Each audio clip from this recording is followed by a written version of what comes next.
All right, what's up, everyone? We'll give people a minute to join here. This is our breakfast training talk here, and we're going to be talking about the nervous system today. Specifically, obviously, the nervous system in training. And so we'll talk about kind of what that means. We'll keep it short and sweet and to the point. And again, it's a little topic and discussion we can have while you have some coffee and some breakfast. So I appreciate y'all joining. And I think this is going to be about episode 18. So it's all on the YouTube page. If you guys missed these, you can check them out there. It's Always an Athlete YouTube page. We have all the other previous episodes on there. And so today we're talking about the nervous system. And to talk about the nervous system in training, we kind of have to detail it. And by the way, for those of you that joined last time, we're indoors today. It's actually kind of raining now, or something. It's cloudy, but got attacked by flies last time. Kind of ruined my Instagram live. So we're indoors today. The point is talking about nervous system in training. People talk about this all the time. They mention the nervous system that, nervous system this. Well, what is the nervous system? Well, let's kind of break it down really quick. We have the central nervous system, which is like your brain and spinal cord. When we talk about adaptations and changes in the central nervous system, well, there's a lot that can take place, but specifically there's a major two, I would say. There's more than that, obviously. I'm sorry. But there's kind of two ones that people like to talk about quite a bit. The first one being central drive. And so that's just like the amount of volitional effort you produce. So if you think about it, it's the signal your brain sends to your body and the magnitude of that signal to actually try and do something. An easy way to think about it is if I have like a hand grip crusher and I try and squeeze it really hard, and maybe I don't get better at it today, but tomorrow I try again and I squeeze it really hard and I get better at it. It might be because I have a higher level of volitional effort. Your central drive is better. And that in turn can help activate in the peripheral nervous system more motor units. So a motor unit is a motor neuron and a batch of, muscle fibers, and it can then activate those muscle fibers. And there's some bigger motor units and smaller ones. And the smaller ones are typically easier to activate, and the bigger ones are a little more difficult to activate. But if we really try and practice the activation, the attempt to activate them, over time they become easier to activate. So you can actually activate the bigger motor neurons, the more difficult ones, more easily. And so it's kind of a connection of the peripheral nervous system and the central nervous system. The other aspect of the central nervous system is just the organization of those impulses. So if you're doing a coordinated movement like shooting a basketball, throwing a baseball, even just squatting, the central nervous system organizes how those muscles are firing, the timing of the muscles. Again, those muscles being activated in the peripheral nervous system, but the blueprints originating inside of the central nervous system.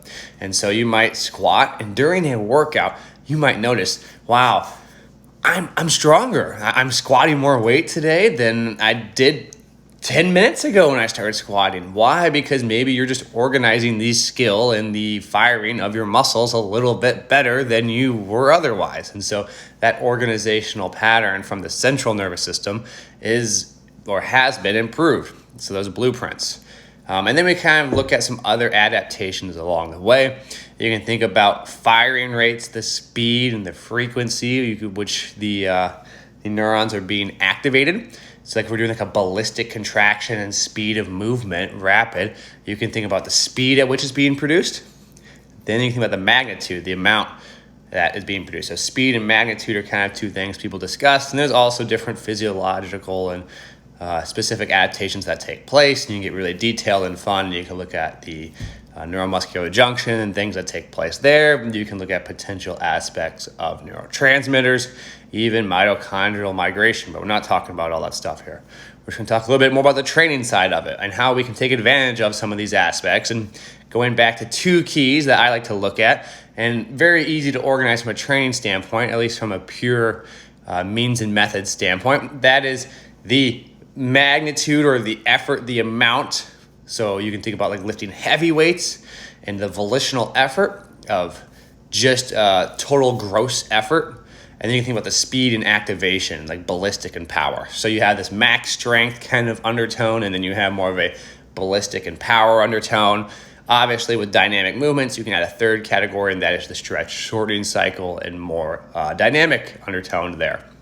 So when it comes to training, and you guys have probably seen Westside talk about this if you're not familiar with Westside Barbell, but the idea of a dynamic effort day and a max effort day, you can also then throw a plyometric effort day.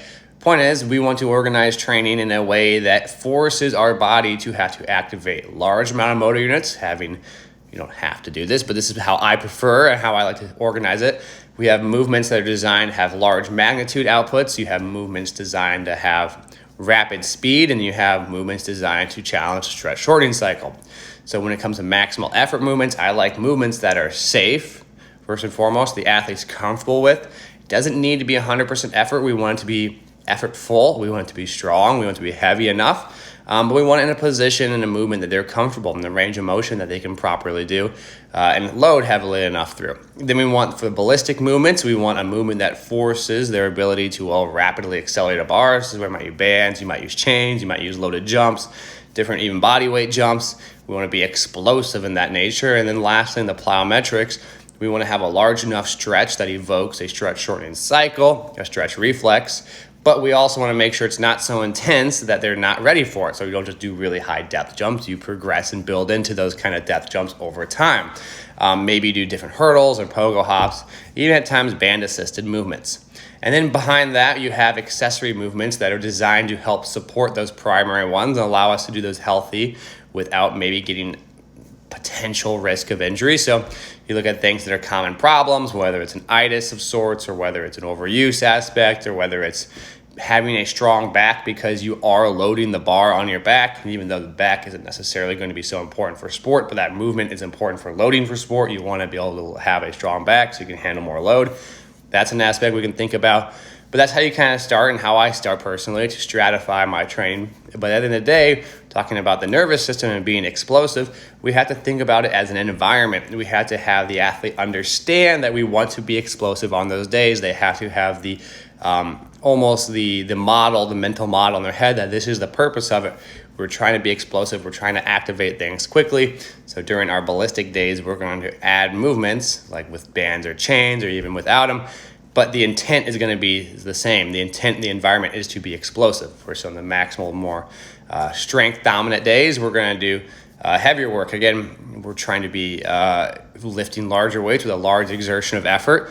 Again, with intent fairly high. In the plyometric days, you might be quick and elastic. In other days, you might be more explosive. So that's kind of how I look at it, and the nervous system and what takes place in there. And we kind of mentioned at the beginning of this talk, okay, you're the central nervous system, the peripheral nervous system, what kind of changes take place. And then from a training standpoint, what aspects of training kind of change those specifics or evoke changes in those areas. And then how can we combine those two to help make a program and put it together. So if you guys have missed these episodes, you guys joined late, you guys want to check it out, it will be on Always an Athlete YouTube page. So go check that out. We have the YouTube page. That's where I post my stuff on there. It actually started out as kind of me just sharing my attempt to be a better athlete. And then I eventually kind of made this little podcast series. I think we're at this episode 17. So feel free to subscribe to that so you can stay up to date. I try to post one every day, every morning, part of the breakfast crew. And you guys enjoy the breakfast crew. And then hopefully we'll get 100 in 100 days is the goal and keep it rolling from there. So I appreciate you guys listening. I hope you enjoy. As always, take care. And thanks for tuning in.